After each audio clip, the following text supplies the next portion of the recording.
Welcome to Brave Together Parenting, an empowering and truly helpful podcast for the parents of children with disabilities and all unique needs. The first one is to stop reading every single thing you can get your hands on. There is so much on the internet, and it's so much more important for you to take a break and to look at your child and to remind yourself that they are the same child that they were the minute before you got the diagnosis.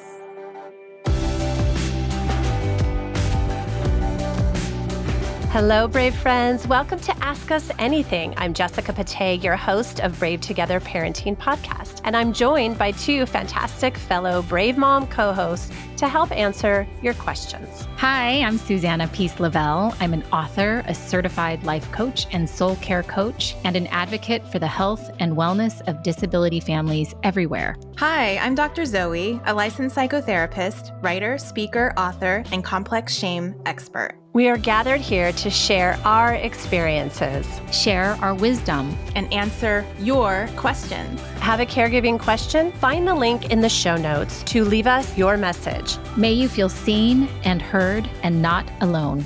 Ask us anything. I'm 30 years into my journey with my son, and I'm so often asked this question. What are the first 5 things you recommend a parent to do right after their child gets a new diagnosis? And I thought I would send it in to you all to answer on the podcast. Thank you.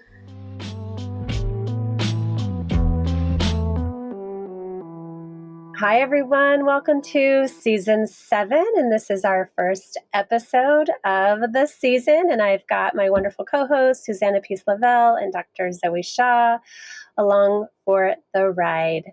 Hi, ladies. Hi. We're so excited to start this season. And something we talked about doing is that we're going to answer the question, are you thriving this week or are you surviving this week? So who wants to go first? I guess I'll go first. This week, I am surviving.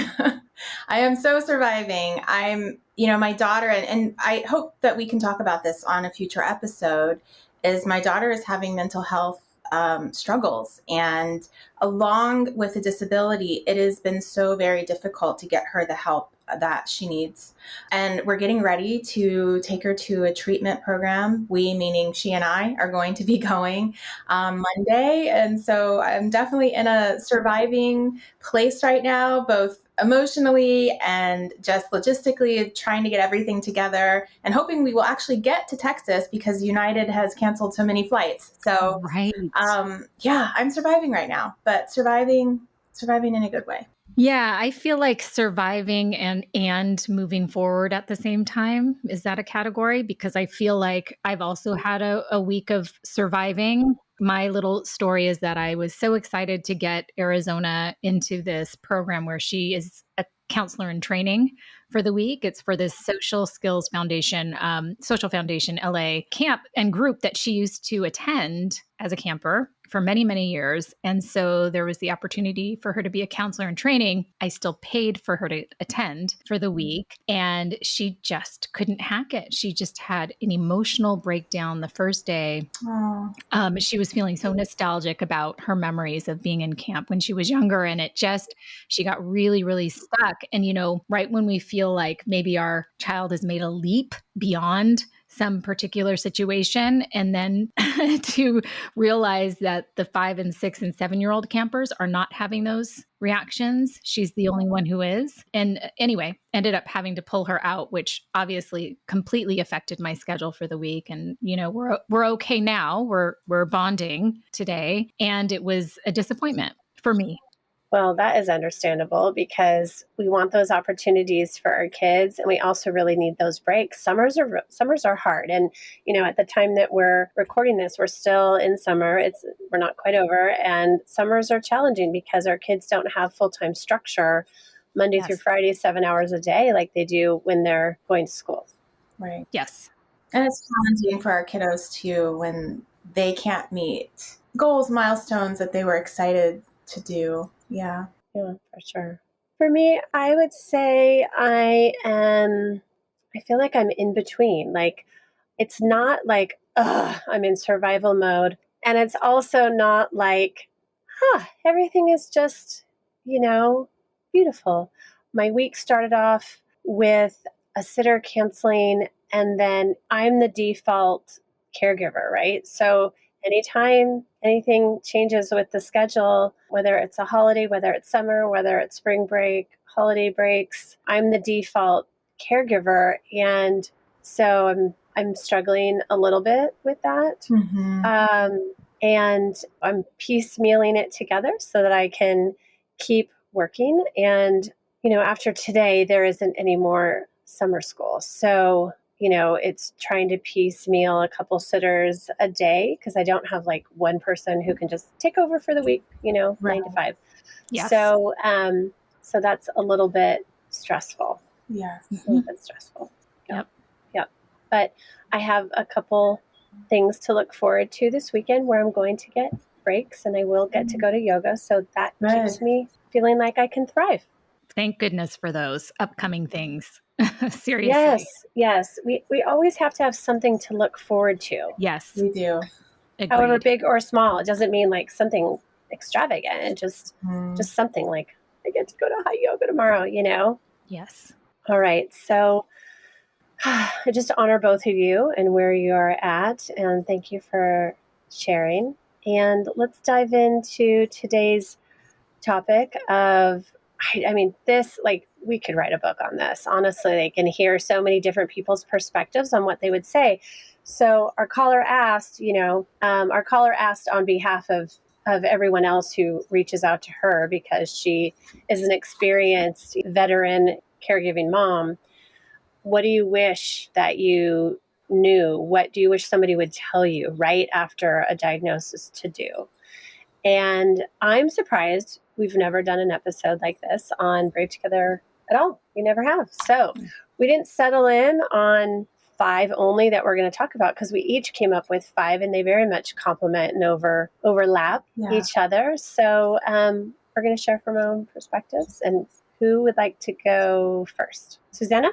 Yeah, this is a great question. I get asked it a lot as a guest on other podcasts. If there's something that you could share with parents with regard to when they're just told about a particular diagnosis or diagnoses for their child.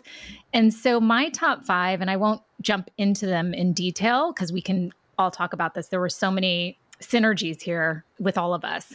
But, my number one thing is always to sort of like lean into your child. Just sort of like observe, but honor them at the same time. Like, having so much love and openness and being able to be present with your child for exactly who they are, number 1. Number 2, so important, build your tribe. So important, so good. Like first of all, you have to find your people, find your community, find your tribe, build it. A lot of times for me, it was really almost starting from scratch. And that also includes blessing and releasing the vision that you first had for your life and your child, what it was going to look like. I always call it, Team Arizona. That's my daughter's name. That's what I always say. Number 3, just leaning into the knowing that what is good for me is good for the universe. What's good for me is good for my child. Number 4, leaning into knowing, like really knowing, like every circumstance, situation is for you. This requires getting comfortable with the uncomfortable, but just knowing that everything is for us. And then lastly, this is such a learning for me and I get to practice it every day, but I just feel like we don't need to apologize always for our child. We don't need to intervene for our child. We need to actually allow for others to learn from them and the situation. So I just feel like sometimes our child can learn organically and logically how to respond to the world around them. But we often, as caregivers, want to jump in the way because we want to make sure everyone is going to be fine and happy and comfortable. So those are my 5. That's so good. That's so good.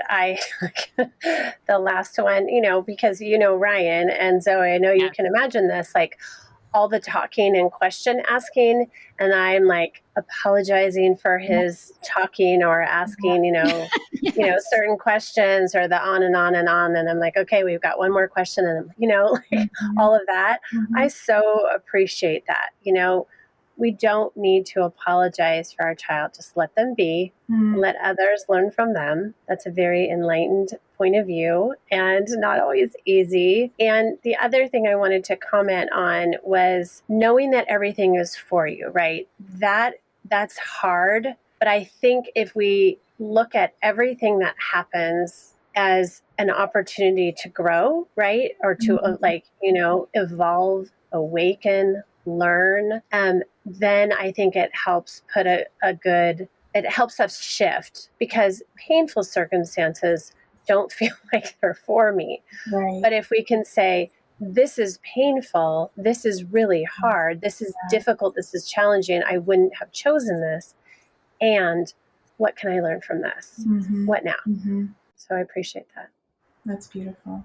How about you, Zoe? I'm curious what your top 5 were. What my 5 were. Well, I thought back to Sully's 18, and 18 years ago, we got our diagnosis. She was just a couple months old after we brought her home from the NICU. And I remember the geneticist was just so callous and just so kind of cold and just like, well, this is the diagnosis, and it means that, eventually you'll have to put her into a group home, and that's basically going to be her future. Wow. That was it. You'll have to lock your cabinets and put her into a group home. And then he just kind of sent me on my life, on my way. And I'm holding my 3-month-old baby, just having heard of this diagnosis. And the next year for me was just kind of crazy. Me just trying to do all the research and read all the things and trying to figure out a way to not have all of these symptoms that I read about happen to her. And so I didn't really have anybody to sit and walk beside me. I found some of my people along the way, but the things that I wish I would have known, the first one is to stop reading every single thing you can get your hands on. There is so much on the internet, and some of it's accurate, some of it's just terrifying, not accurate, not even necessary for you to even know right now. And it's so much more important for you to take a break and to look at your child and to remind yourself that they are the same child that they were the minute before you got the diagnosis. And sometimes what happens is instead we start seeing them as a diagnosis and something we're trying to overcome or fix. And if you could just sit with your little one and just remember that this is your child, the same child, and there's time. You don't have to dive into reading every single thing right now. The next one goes along with the same thing, is slow down. You don't have to do everything at once. From a mom with a now adult child, this is a marathon. It's not a sprint. And I sprinted for way too long. I burned myself out. My hair started falling out. I was staying up all night. It's not a sprint. And so it's okay to just slow down and enjoy the present, even though that sounds like, how can I enjoy right now when I'm terrified for my child and I'm worried and I feel like I have to know all these things. There's time. The next is gather your village. And newsflash, your village might not be the people you thought they were. They might not be the family. Sometimes when tragedies happen, when hard things happen, the people that we think are going to be there for us somehow, for whatever reason, don't have the ability, capacity, whatever, and they're not. And that's okay. We have to learn how to accept the people in our life where they are. But you still need to gather your village. And so if they're not going to be your family, you need to reach out and start to find the people who are going to be able to support you on this marathon. The next is get into your own therapy. We're spending so much time finding therapists for our children and getting all of their treatment and all of their care that we often forget ourselves. And when you've had a new diagnosis, to some extent, it's a bit of a trauma. And sometimes it triggers past traumas.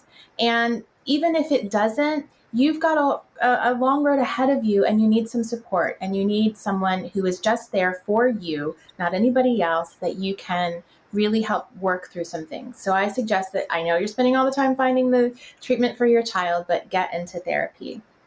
And the last one, and this one I think can be really helpful, because just like you, Jessica, talked about apologizing for your child. And, Ryan might be asking someone a million questions. And I remember soon after my daughter's diagnosis, we went to a PWS, a Prader-Willi syndrome walk marathon. And that was the first time I met another child with Prader-Willi syndrome. And she was a little girl about maybe 12 or 13. And my daughter was just a few months old and she wanted to hold her. And so I helped her hold her, which was so cute. And she talked a mile a minute, asking me all these questions. I think she even asked me, like, where do babies come from? And her mom was like appalled. And I remember her mom just kept apologizing to me. And I was just thinking, don't apologize. Let her ask me all the questions. Mm-hmm. But yet I became that mom feeling like I needed to apologize. And I think part of it is that we experience the burden, for lack of a better word, of our child's diagnosis every single day. And other people might get little snippets, and to them, it might not be that much of anything. But my whole point in saying that was that sometimes we also get tired of telling people, oh, this is what's going on with my child. I'm sorry, my child has a disability. And these things that we have to explain to all the people in various ways. And a really good tip, or I think it's a great tip, is to get a little card that says your child's diagnosis and says, hi, my daughter's name is Sigourney, and I have, Prader-Willi syndrome. You might see these kinds of things going on with me. And maybe even on the back, it could just give a little bit of information about what the syndrome is so that you can hand them out to people and you don't have to say it over and over and over again. So those are my 5.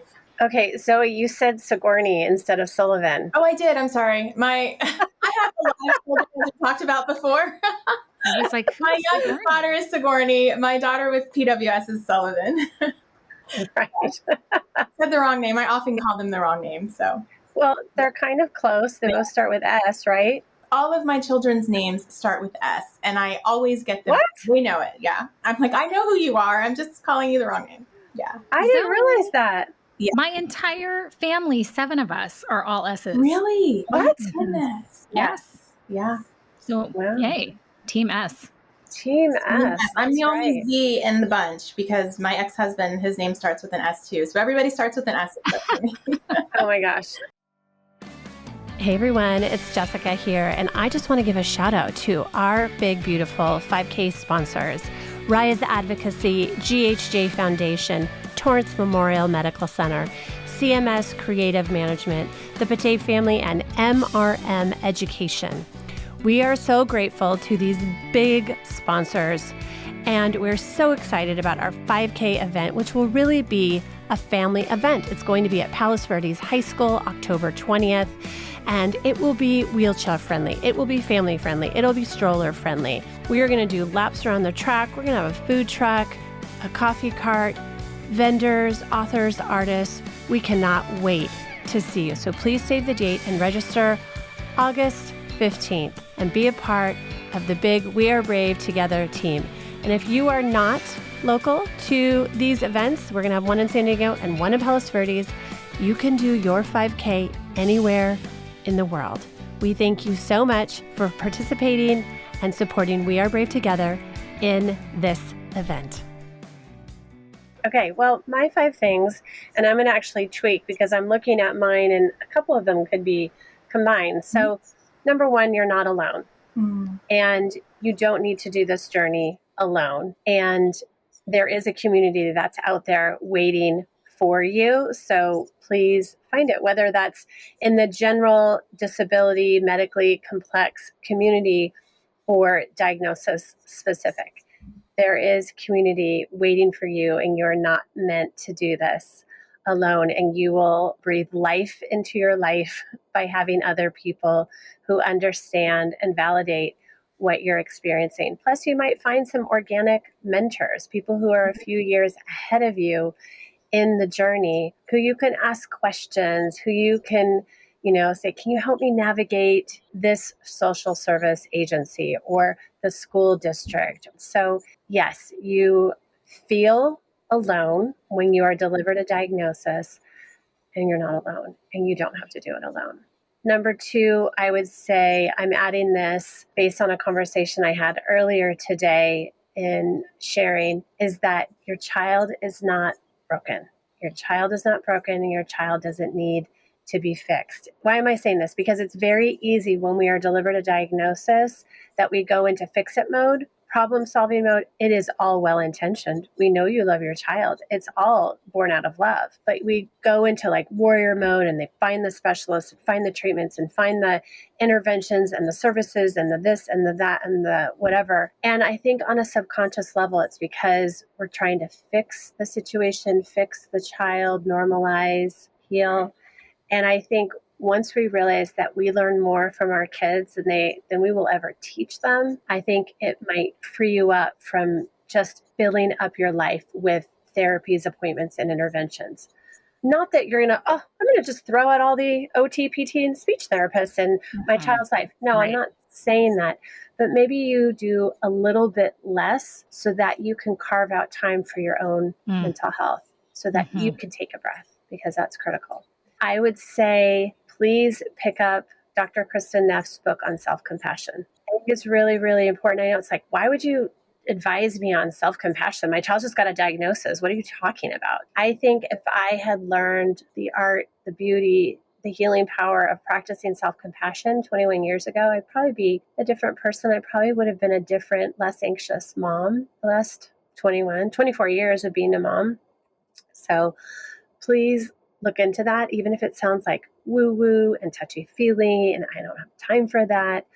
Honestly, practicing self-compassion is like a balm to your central nervous system. So please do it, because caretaking requires so much, and you are on high alert in some ways. We live with a vigilance when we're caretaking alongside being mothers. So please practice self-compassion. That kind of goes along with, please commit to investing in your own mental health and well-being, because you're in it for the long haul. This is not a few years of caregiving or caretaking. This is, for some of us, it is going to be lifelong. And so please take care of you. Please, please take care of you without any mom guilt. That kind of goes into my last one. You do not need to buy into any martyr mom philosophies. Learn to ask for help. Exponential motherhood requires exponential help and support, and additional caregivers and helpers are part of that. So learn to ask if you're married, learn to ask from the beginning of your partner or your spouse for help. You are not required to do absolutely everything for your child because you're the mom. And whether you're a working mom or a stay-at-home mom, I would say the same thing.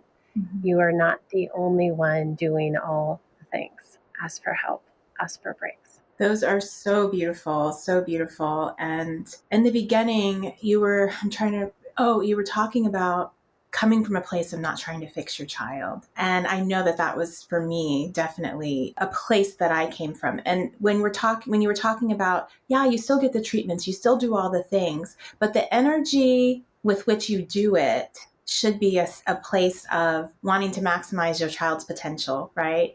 Not fixing them or changing them. And that makes a difference both psychologically and emotionally for you, even just in terms of the burden that it is on you. And so I think that's so important. It's not about don't do the things. It's about approach it from a different energy. And that will help you and take so much off of you and help you learn to accept and be present with who your child is. So that's so good. I love this opportunity to reflect back because I know that we all teach what we most need to learn. We all speak about what we are still learning. And I remember this week I was leading this parent group, and someone asked the question, well, were you just overcome with grief when you received a diagnosis for your daughter, Arizona? And my answer was, not necessarily. I realized that I was already in so much grief and mourning about becoming a new mom. I suffered from tremendous postpartum anxiety and depression. So I was sort of already in that lane. But then once the diagnosis came, and so because of that, I felt like such a failure as a mother because I wasn't able to access joy in motherhood, which, by the way, was something I've always wanted my entire life. So I felt like a failure. Didn't know what I was doing, had this child that was unexpected with her behaviors and everything else. And so when the diagnosis came, this was an opportunity for me to almost redeem myself. And I'm not saying this was a healthy, fabulous, process. It was in fact just a way for me to cover up my real feelings of grief and loss and mourning. I was just like, okay, great. Now I have a to-do list, which is, my marching orders are to go to the occupational therapist, set up with speech therapy, do the hearing and vision testing, go to all of the clinics in the middle. And so for me, it was kind of like what do we call it? Like a bypass, like a spiritual bypass. Like I never had the opportunity to really lean into my grief. It hit me later, full force. You know what I mean? And I still have these moments today where I just feel stuck. But I just love this reminder of slowing down. You both mentioned that, like slowing down, like Rome wasn't built in a day, I like to be reminded of that. Like we don't have to do all the things right now with A+ effort. We don't have to start off at the gate sprinting to the finish line because we can't see the finish line, in fact. So I'm having so much compassion for my younger self right now, my 32-year-old self, trying to figure out, what was going on. So I love talking about this. I'm so grateful that we are. I am too. It's something that else came to mind, and I'm sure we're just going to keep spinning more bits of wisdom to share on this, is that your worth is not dependent on how well your child is doing. I'm using air quotes, despite their diagnosis. Yes. How often we'll say, oh, my child, you hear this, my child has this, but they're walking, or my child, was diagnosed with this, but they're doing this, or they're able to do this, or whatever. It's like we're having to prove their worth or our worth as a parent because they're doing so well despite the diagnosis. And I want to say that you, mom or dad listening, you have worth because you breathe. You have worth simply because you exist. Mm-hmm. And the same with your child. Yes, we've been ingrained and indoctrinated that a diagnosis is bad. And because of that, we can get devastated and overwhelmed when that diagnosis is delivered. And you will discover that there's so much richness that can come out of this difficult journey, and that your life actually will be enriched because of this really hard circumstance. So your worth and your child's worth is not dependent on how things roll out and play out over their lifetime. That is such a good one, because I struggled with that so much, with comparing my daughter. I compared her to normally developing children. I compared her to other kids with the same disorder, and always with this sense of, am I doing enough? And it being a reflection on me as a mom. Like somehow, if she's doing better than most, then I'm doing a good job. When the reality is there's so many components. And so, yeah, I think for my number 6, it would be don't you dare compare your child to any other child, period, because that's just a recipe for more pain. And my number 7 would ditto yours, Jessica, because you were talking about being a martyr. Do you know that I would not accept respite? I would not accept any help when Sully was little, because I had that sense of, I can do this. I should be able to do this all. And that was just a mistake. I was that martyr and I did burn out, which led to me writing that book about self-care. And we don't need to do those things to ourselves. We do not need to hold these false, crazy standards for ourselves as humans, mothers, people, just anything. It's only damaging. So yes, I second what you said about that book about self-compassion. Actually, speaking of that book, because I, never have time to finish a book, but I always want to have a million of them. But, that book, Dr. Neff's book about self-compassion, is actually one of those books where you can kind of flip through and see little nuggets on different pages. So just as a reminder, like, let me just get a quick breath of air, let me just sort of open. So it shouldn't feel like this daunting task of something else to add to your to-do list. So I appreciate that. And I'm, also looking forward to your 366 days of self-care. I mean, just like digestible chunks. That's all I have the capability of managing these days. Yeah. Those were wonderful. What did we do? 5, 10, 15, I don't know, 18, 20? 15 plus, yes. 18. I think along this journey of motherhood, we hear from the outside world, not necessarily our community, but just from the outside world, you're such a good mom, And I'm always like, I don't know what that means, right? I really just don't know what that means. And typically, well, Arizona's now in general ed for whatever. Right. And so it's always about this external thing. And I just always felt like it just never sat with me quite well. And so Right. when I first met Jessica, I just really heard the words from her, I see you. So for me in this journey, I have to say, like, coming from other moms in this community that just say to me, I see you, I see you. To me, that is the highest compliment of the land. Yeah. Like, I'm like, okay, something is gelling here. I'm going to keep moving forward. So thank you for that, Jessica. I say it all the time. I use it with my clients. I had never really heard it in that way before. I met this Brave Together community. And to me, it just sort of, counterbalances the people thinking I'm such a great mom because of the outside appearance. So thank you. You are so welcome. You are so welcome. Honestly, that is born just out of my own, yes, experience as, in altered parenthood, but it's kind of like who I am out of my family of origin. Like, please see me. Please see me. Can somebody see me? Can somebody please just see me? I want to be seen. I want to be known. And then, when you have a particular crisis or chronic hardship, you want other people to see you. You want other people to validate you. And, that's why it's just like a core value and a core saying in We Are Brave. And so as we close our first Ask Us Anything episode, I want to tell you, listeners, that we see you and we love you and we're here for you. Thanks for listening.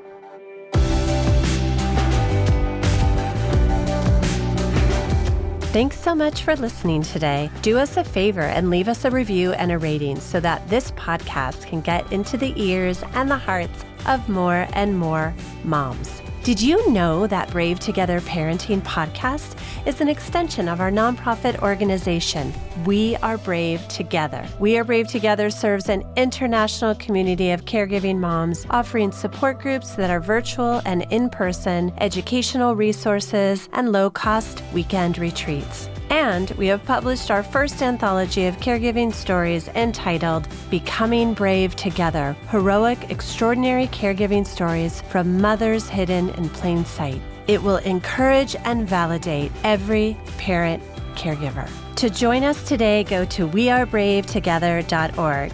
Our support and sisterhood awaits you. Brave Together Parenting Podcast is for entertainment and education purposes only. It's not a substitute for professional care and should not be relied on for medical or mental health advice. The use of any content on our podcasts, links, show notes, or on our website is to be done at your own personal risk. Please seek out a professional to assess your own medical or mental health concerns because we are all beautifully complex and the content of this podcast is for a broad audience.